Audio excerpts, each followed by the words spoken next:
So let's make self-owned selves. What does that mean?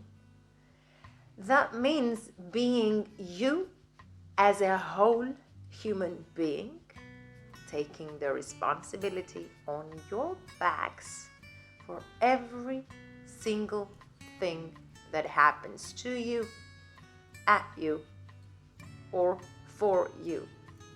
Because when taking responsibility for our current state, and especially if we don't like the current state, it gets us into a situation when we dig deeper into our souls to find our purpose, to answer our calls, have a plan, write down the goal, write down the structured plan, and move towards creating it all.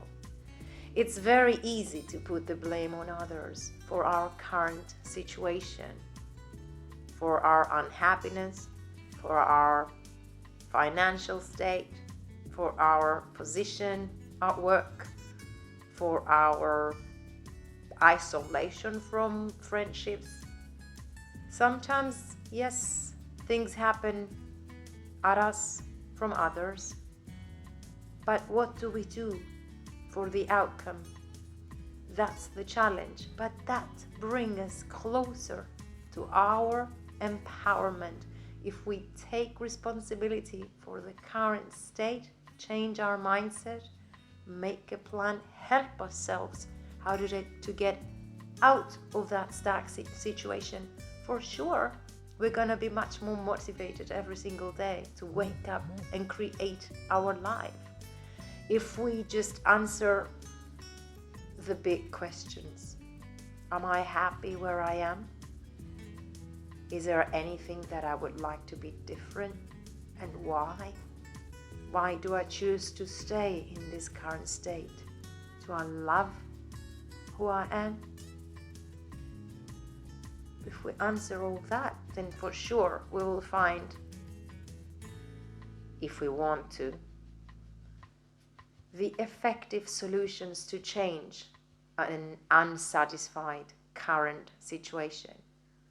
That's all awareness. That is all self-development.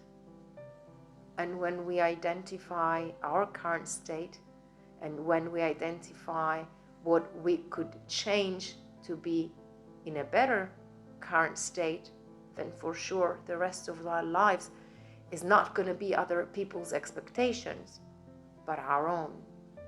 We don't owe anything to anyone. We don't have to be someone we don't want to be, but we can definitely be who we want to be. And we need to work on that. But we need to find who we are. What are our values? What do we believe about ourselves? Is there anything we don't like about ourselves, and why? So that is going to create a focus on us, and then the rest of the world won't matter. And then gossip will be eliminated, because we will not be paying attention to it. And then we will not be trying to fit somewhere to be liked by others, because we will be very busy creating our own life. And well, that might need some isolation and some rejections and some no's and telling more no's rather than yes. And then we will figure out how to manage our time, how to manage our efforts, how to manage our giving focus and energy to what is meaningful for us. And that's going to be ours, and that's going to be our choice. So making better choices by taking responsibility for every current situation, by being the boss of our decisions, by saying no and yes when we mean it, life can be much more enjoyable and truthful. And you might find yourself with less clutter and less interferences. And then you might find yourself grown stronger, making better decisions for your life, enjoying yourself more and the time you give to you. And then relationships will be healthier and more meaningful. You're not going to be wasting time. You're not going to be sitting somewhere that you will saying to yourself, okay, what's the time? I really don't want to be here. Do you have that time to do that? I don't think so. So paying attention as to who we are and why, who we want to be and why, finding a meaningful reason for waking up every day, that will be an ongoing growth into a meaningful and effective life path. And it will be your own.